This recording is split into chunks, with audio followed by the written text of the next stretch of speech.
How did a random Indeed application turn into a nearly decade-long stay in the self-storage industry? Today, on the Stories Behind the Door podcast, we have the VP of Third-Party Management at All Purpose Storage, Jennifer Barroqueiro. I've been excited for this journey for a couple of months now. We've had it on the calendar, had to move it a couple times, but I get to kind of talk about home. I'm from a native of New England and Massachusetts, so really excited for my guest today. Before I hop in, I want to give a shout out to my friends at Kiwi 2 Construction. Wayne Woolsey, almost universally respected in the self-storage industry. His team has been putting up steel buildings for 30 years. If you're doing ground up development, whether it's small bay flex, self-storage, boat and RV, you can reach out to them at kiwiconstruction.com. Well, she's I'm not going to massacre your last name. She's Jennifer Barroqueiro. She's the vice president of All Purpose Storage. You guys may have remembered when I had Jeremiah Boucher on the show, Patriot Holdings. That's their self-storage facility brand name. Very, very common around New England. Also the VP of the Northeast Self-Storage Association, which will take a little bit of time to talk about as well. Jennifer, first and foremost, thanks so much you persevered here too, because we had to reschedule a couple times.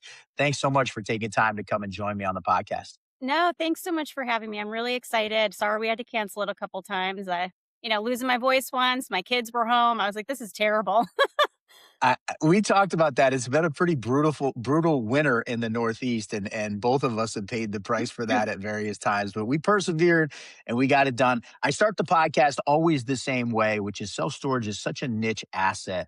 I want you to tell me how you got to be in this amazing industry.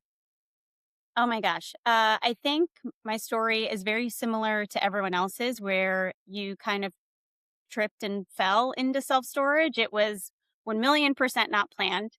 I was doing retail. I was in store management and like district manager and training programs. And I was looking for a change and just on Indeed. And I applied to everything that said district manager. And there was, storage asset management had a posting for a New England district manager. So I was like, okay, click. And lo and behold, I think it was like 2 months later, I get a random phone call from Lynn Sykes, and I didn't even remember applying to the position. That's how random it was. And I had a great conversation with her, and then I was like, oh my gosh, I totally need to work here. And that was it. Like the rest is kind of history. I was like, oh, I'll do it for a little while, add it to my resume, it'll be fine. And 8 years later, here I am, still in self-storage, and I can't envision doing anything else. That's so interesting. I had Alyssa Quill on the podcast a few months ago. So many people that have been associated with that organization who have incredible things to say about them. Yeah. What was it like coming up under storage asset management and learning in that ecosystem? So incredible. And I definitely owe everything that I know to Sam, along with obviously everyone else that has crossed my paths. Obviously, everything that I'm learning here with All Purpose, but I was district manager number 12. And I had to take the time to learn the industry. They had an incredible training program. And from there, I went through various different roles, but Alyssa does a really great job of making sure that everyone is fully educated, and she's open to answering questions and make sure that everyone in the organization is there to support each other.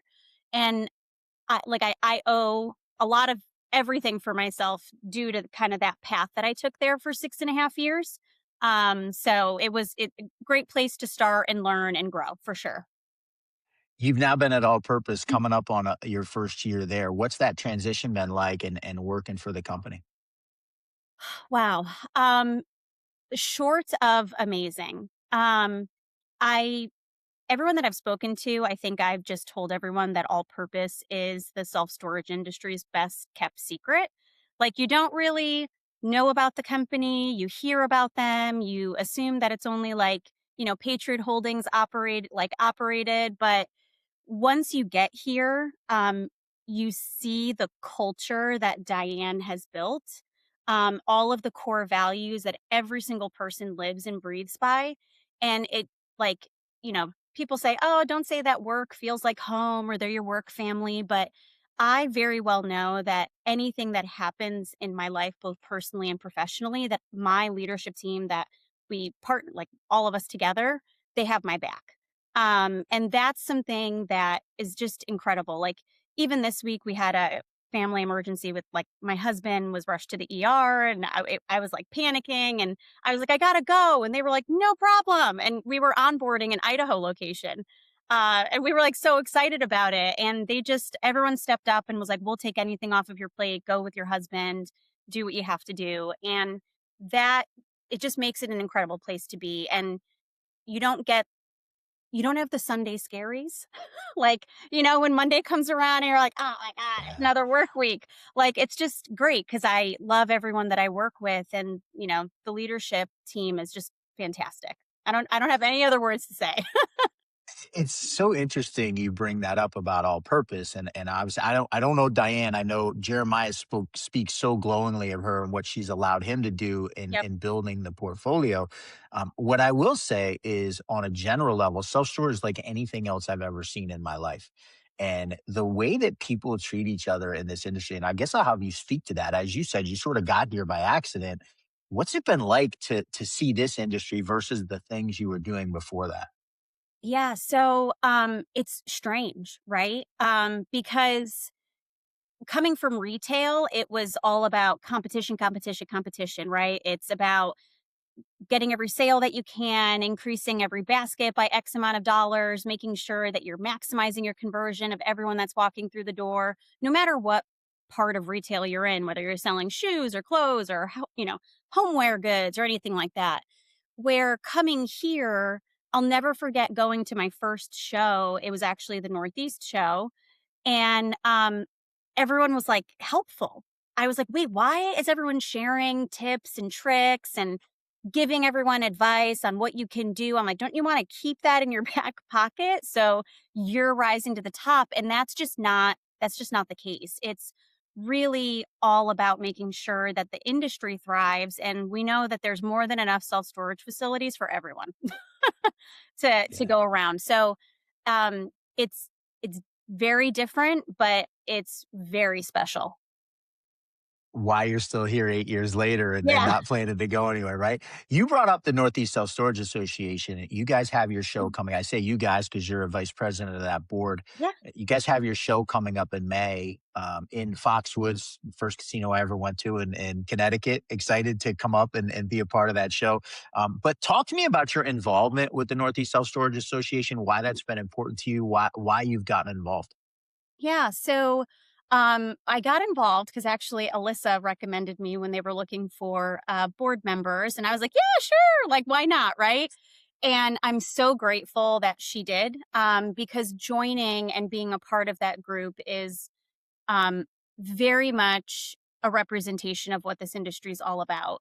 We have competitors on the board, different vendors on the board, owners, and everyone just works together, right, to make sure that we're putting the best foot forward for the Northeast as far as self storage goes, whether it's education, different content, or support with anything that needs to be passed. And so I partner with Jessica, right, who's the president, and everyone else on the board. And I'm on the membership committee, and then I'm also part of the program committee, so helping make decisions for the expo, which has gotten so much traction over the past couple of years. I mean, we went from having 200 and some odd attendees to, close to 400, due to all of the changes that we've been making. And it's been about being different and thinking outside the box and making sure that we're getting different speakers and trying different things. Like our fall workshop this past year, we had an author as a guest speaker, which is something we've never done, right? It's always just been about self storage. And he was there connecting with us about leadership. And I just sat in the audience and I was like, wow, like what great content. So it's incredible. If anyone can go, I highly recommend you go. We still have a few booths available. So would love for, us to sell out again too.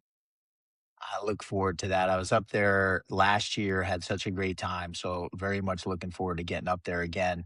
Want to ask you, especially with what's been going on, right? We had SB 709 passed out in California this year. Originally was trying to be a rate control bill, ended up just being a transparency bill. INT 495 is banning about the New York City Council. That would put a 2% cap on rates. Hasn't gotten passed or even close yet. So, not to make anyone panic. Obviously, the New York City announced a lawsuit against Extra Space last week. That's been big news in the industry. There's a registration bill that goes into effect in August in New York City for self storage operators. I'm bringing all this up because there seems to be this legislative wave, whether it's a lawsuit or whether it's states trying or cities trying to put some type of control. How much more important are organizations like the Northeast Self Storage Association as we go into this phase of self storage where it's become broadly recognized and we're starting to see regulatory pressure? I mean, it's just unbelievably important. If you're not involved and you have a local, obviously, organization in your area, like NESSA or even the New York Self Storage Association, you need to join. And it's not about just increasing membership; it's about being there to support the push to protect our industry and making sure that we don't have things that pass that are going to hurt us in the future. And it comes it I think it ebbs and flows. Like, we have these waves of where everything is trying to be passed and restrictions are there. Like, I think I recently read one about, specifically in Danbury, Connecticut, they're trying to make sure that, no more self-storage facilities are put up and adding different kind of restrictions on that. So the more that we can all be involved, a part of our local organizations, the better it is for all of our futures as well as the industry as a whole. Love that. I've been on the wrong side of this. I lived down in New Jersey and was trying to get a building built in Voorhees, New Jersey, and the planning board denied us a by right use because there'd been too much self storage coming. The alternative of that, which is crazy to me, is that rates got depressed because so much was built, which is a benefit to the consumers that they're supposedly protecting. But that's a whole nother story. I don't Yeah. want to get political about this, but encourage everyone to look in, especially if you're an operator or vendor in the Northeast, to look into the show, not just because of the amazing show, but just personally spending a couple days at Foxwoods. There's an amazing steakhouse there. You'll have a great time on top of being able to support the industry. And as you said, is so critical right now with what's going on. I want to pivot a little bit. As I said, I'm a native New Englander, grew up in Massachusetts. Self storage wasn't really like a big thing in New England. And even to this day, if you look nationally, the net rentable square feet in markets in New England tends to be lower than other places in the country, Florida, Texas, where they don't have basements and attics in every house. How does that change things, or does it, I guess I'll say, operationally for all purpose, where you're really operating the bulk of your stores in that New England market, which is a little different as far as the consumer type? Yeah, so I think so operationally it changes things because, we were actually just looking at it this week, right? So in markets in the Northeast where we dominate, right, we need to ebb and flow and change certain things. And I think there's benefits and not benefits to it, right? So we need to change our rate strategy in certain situations. And with the Northeast too, one of the things is like we specialize in like secondary and tertiary markets, right? Where maybe population is lower or people do have larger homes and they might not need self storage, right? So navigating through that is another challenge and making sure that we are on top of whether it be marketing, our rate strategy. One of the things, as corny as it is, that we did this past year is we launched our mascot Roy. And he's this most ridiculous goat that you can envision as a as a mascot could be, but including him on everything that we give both clients, right, on the third party side, but also to our customers. Like, we include Roy on signage, we have him in our communication. We try to be very community focused, which is, I think, something very different than if you're in metropolitan area and there's a ton of self storage facilities, right? We need to appeal to people in a different way where we manage right now. I love that, and that idea of connecting with your consumers, right? Which is, and we talked about this before we got on air. New England's a little different, right? It's that place where in the middle of winter you're like, why am I living here? And in the middle of the summer, it's just as hot as other places too.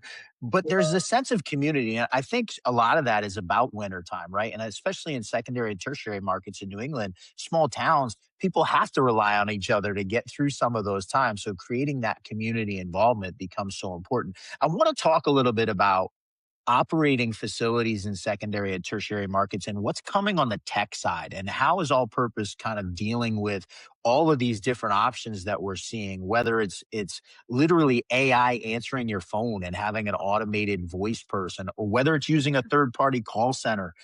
So many options available from property management, all these different tools that are there. How do you process everything that's available and yet still be able to utilize it in the best way for your business, but also then your customers? Yeah, so great question. So Thank you. I I'll take start. flattery very well. So I'll start with kind of a background story. So the way that we look at anything and everything in this company, so we use EOS for our like platform. So it just keeps us Yeah. super structured. It keeps us aligned every quarter. We reevaluate obviously everything that we're working on a quarterly basis, and everyone gets what we call rocks. So that way, that's your project for that quarter. So whatever noise comes up, it keeps you focused that you have a deadline by our next meeting that we're going to focus on XYZ. So, for example, this quarter, we had it kind of last quarter as well, but we're focusing on AI and technology. And it's researching what's out there. So, we take it very seriously when we sign up with any partner, any vendor, or any product. We do not do anything on a whim, which I think is something we can all do, right? When, especially, we can be very reactive um, in life, right? Where we just like, okay, this happened. So we need to like go, go, go because we're going to fall behind. But we take our time to look and test every single product that we hear about. We also speak to everyone else in the industry. So, for example, AI, call agents, right, for answering. It's something we're looking at. We're getting ready to test a program with that. But we take the time to make sure that it's the right product and also right partner. So, as much as we internally hire to our core values, we do not partner with a vendor that doesn't have our core values. We've done it before and it doesn't benefit us because we're not speaking the same language. So, that's all part of that process. But I can't announce it yet, but we just signed with one vendor for, again, one automation piece that we're adding, but we're slowly integrating every program that we can to build in every, part of automation because we're a lean and mean team. But we still want to provide the best service possible. So it's all part of the game plan. But for I mean, the entire team is using it on a daily basis. And then I'm super excited when we launch our test with AI agents. So it's exciting to see that it's coming. Looking forward to seeing how that plays out for you folks. I want to ask this: how critical is it to be advancing in this area to stay competitive in the market? So I think it's unbelievably important. I think that every owner, operator, management company, vendor needs to be looking at AI solutions.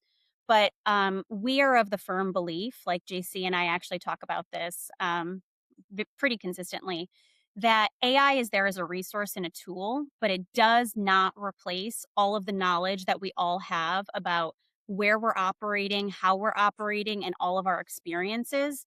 So we all need to have it. We all need to move towards it to stay ahead and make sure that we're adopting to how people are shopping. But it's not there to fully replace everything, right? Like you need to have still this hands-on involvement to make sure that you're operating your business the best. Shout out to Jesse Lamb, who I know you're at 1 o'clock today. You're going to be on a call with a former guest on the podcast. Her boss at Notified, Jacob Pandel, said something I thought was fantastic.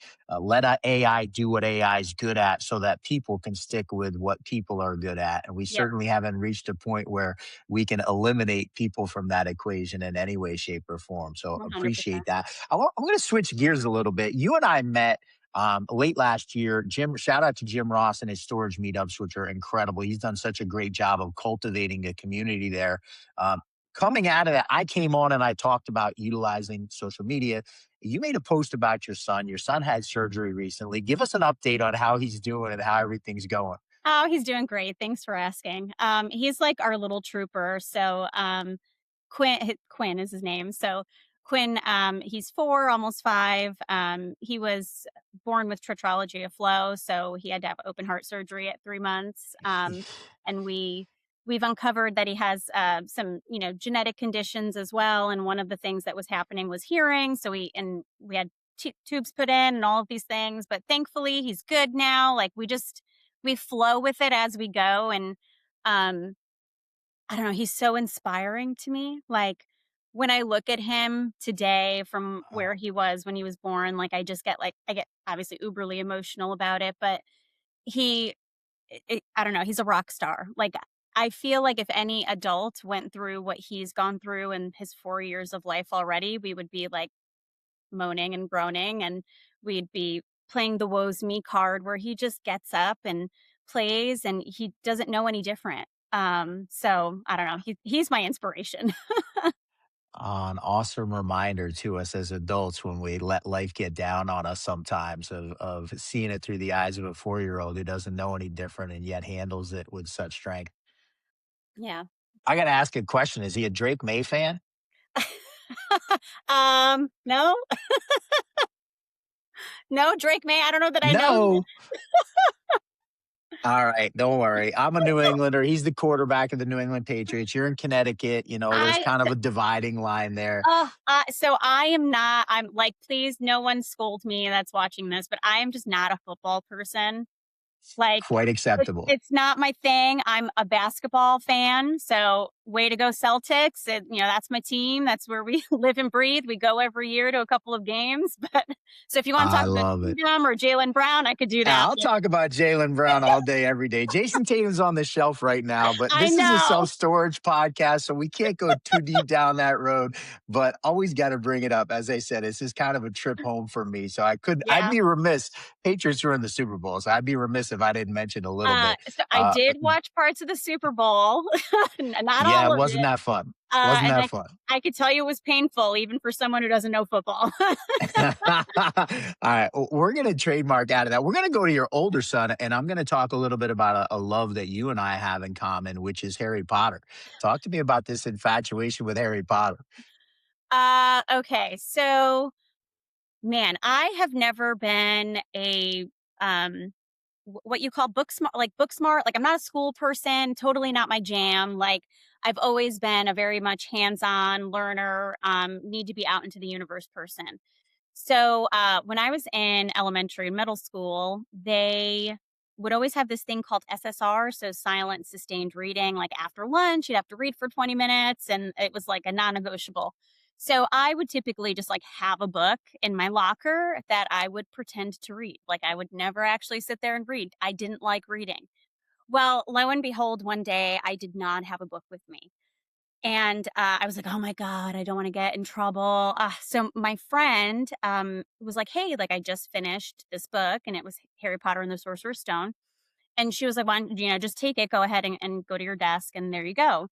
So I was ready to just open it and pretend to read, but I started reading the first page, and the rest was history. From there, like I became an avid reader. I obviously devoured everything Harry Potter and everything after that, into different genres. Like I definitely am not a nonfiction person, but I went from absolutely hating to read to I hardly watch TV. I rather read a book and just paint pictures in my mind as I read.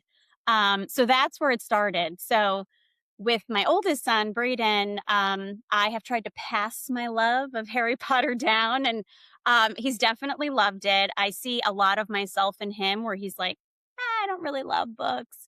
But I know that it's coming because I was like, oh, you're missing out. So, when we went to the Cursed Child, I bought him the book ahead of time. And I was like, you got to just look at it. Just look at it. Look at a couple pages and you'll see. That's great. J.K. Rowling has created a whole generation of people that are readers. I'm the opposite. I'm a little jealous because you were still in school when you were reading the book. I was 29 years old when I first read Harry Potter and the Sorcerer's Stone. I'm a little different. I've been a reader my whole life, but the book's obviously incredible. I'm looking forward. Now I got to go see the show on Broadway. You had to put that on your LinkedIn and get me teased in, and I Oh my haven't God. gone yet. So that's on my agenda. You need to. I've seen it 3 times, and it gets better every time. I love it. I love it, and appreciate that for putting that little trigger for me to get me to go take that step. So I'm gonna transition back to storage now and kind of talk about we covered AI a little bit. It's obviously been a challenging couple years from a rate environment, and you've obviously been between storage asset management, had a little quick stop in between before ending up at all purpose. But coming out of COVID in the post-COVID era, not arid. I don't know what's going on with my talking today. You'd think I was a podcast host. It's been challenging, right? We've seen a Yeah. few years of depressed rates. Where do you think we're at as we go into, God, it's hard to believe it's almost March of 2026. Where do you think we're at in this cycle? And are we going to start to see rates start picking up again? Yeah. So I think it's really interesting in general. So, and again, we had a conversation about this internally this week, and JC mentioned, one thing. So JC is very like he handles all of our, street rates, revenue management, ECRI. For the company and of course operations. And he said something this week that was really, I think, telltale. So we last year we really focused on protecting revenue, so we didn't want to do the race to the bottom, right? Like no one because that's still a thing, and I don't necessarily think that that's going anywhere anytime soon. So we focused on not doing the race to the bottom and making sure that we were keeping our street rates in line, still competitive, but still there to gain some revenue. And even this week, we were like, okay, at locations that are a bit more challenging, where we were keeping that mindset of let's protect and not race to the bottom, we're open to the idea of it, right? Like, I think right now we all just need to remain as competitive as possible and then come up with solutions for extra revenue, whether that be so for us, we have a massive solar project, right? That we work on with all of our facilities. We're looking at, partnering with Truck Parking Club and seeing what that looks like. So it's finding ways to increase your occupancy and increase your revenue at the same time. Where it's going to go, I don't know that I can confidently say that I know where it's going to go. I feel as though this year will be better than last year, but also still challenging, right? I think our fantastic comfort level of COVID and how easy everything was is really long gone. And it's going to be interesting to see what happens with housing and how that's going to affect how it's going to affect things. Like a cousin of mine is getting married this year, and they were ready to buy a house, and she's just like, we can't, like, she's like, I'm not paying $700,000 and for a house in Connecticut that's a fixer upper that I need to, put all this money into, but that's just the reality of things right now. So Yeah. it could benefit us, right? I'm noticing even in my area, more apartment complexes going up, more condo complexes, which is great, right? You tend to not have as much space, so maybe people will gravitate towards self storage, and we don't have to race to the bottom with that. But I think it's going to ebb and flow based on where you are. Can't thank you enough for giving that insight and that um, talk about what's going on. The last question I want to ask you is about consolidation. We've seen so much going on in the industry. How important is it now? And obviously, you guys have been the largest non-REIT owner in New England now for a while. How important is it now in 2026 to actually have scale already to be able to compete with what's going on? You talked about the race to the bottom. We kind of talked ad nauseum on this podcast, especially my other podcast, about some of the forces that are creating that. How important is it to have a number of stores to actually be able to compete in this race? So I do, I mean, I think it's very important, right? Not just for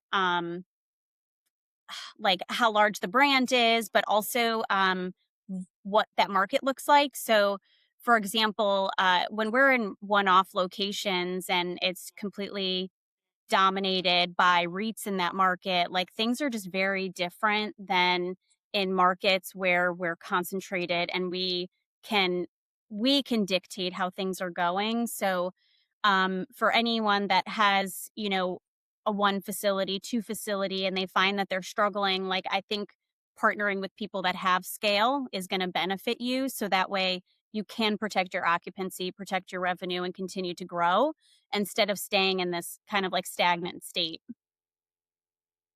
Well, I'm going to give you an opportunity now. Somebody wants to connect with All Purpose on the third party management side of it to talk to you guys about potentially partnering on a facility they own. What's the best way for them to do that?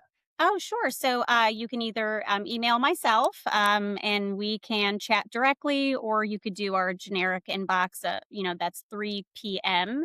at storeallpurpose.com. But I'm your go to girl. We'll chit chat. And, we can just talk storage.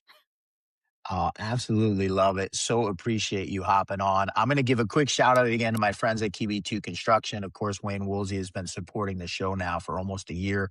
Cannot thank him enough for allowing these conversations with important folks in the industry to happen on a weekly basis. Going to come back to Jennifer Barroqueiro again. I'm going to try and say your name right this time. VP at All Purpose Storage. So exciting for me to get to kind of talk about New England and then take a piece home, and really appreciate you giving so much great insight and great outlook on what's going on in storage. And looking forward to seeing you in New England at the Northeast Self Storage Association. Last thing before we sign off, give me a plug. I know you're doing a thing at 1 o'clock today. Give a quick plug for it. Oh, yeah. So we are doing a webinar with NESSA. It's called Better Together. So it's all about how operations and marketing work together to obviously enhance performance of every facility. So it's a great panel group with Jesse Lamb, obviously Jessica Johnson and Holly from Storable. So I'm really excited to chat with them about it. And I think it's going to have some really great information. Love it. If you find Jennifer on LinkedIn, you'll be able to find a way to get to that. So look forward to everyone. I would give a bigger promo, but my Storage Unlocked podcast airs at 1 o'clock on Thursdays too. So we're kind of going head to head today. That's okay though, because you can watch Storage Unlocked after the fact. That goes and lives forever. So no worries. Go and support amazing women that are on that panel. Of course, Jessica Johnson and Jesse Lamb have both been on the podcast before as well. So looking forward to seeing what happens there. She's Jennifer Barroqueiro, Vice President at All Purpose Storage. I'm Thaddeus Campbell. That's it for this week's edition of Stories Behind the Door podcast.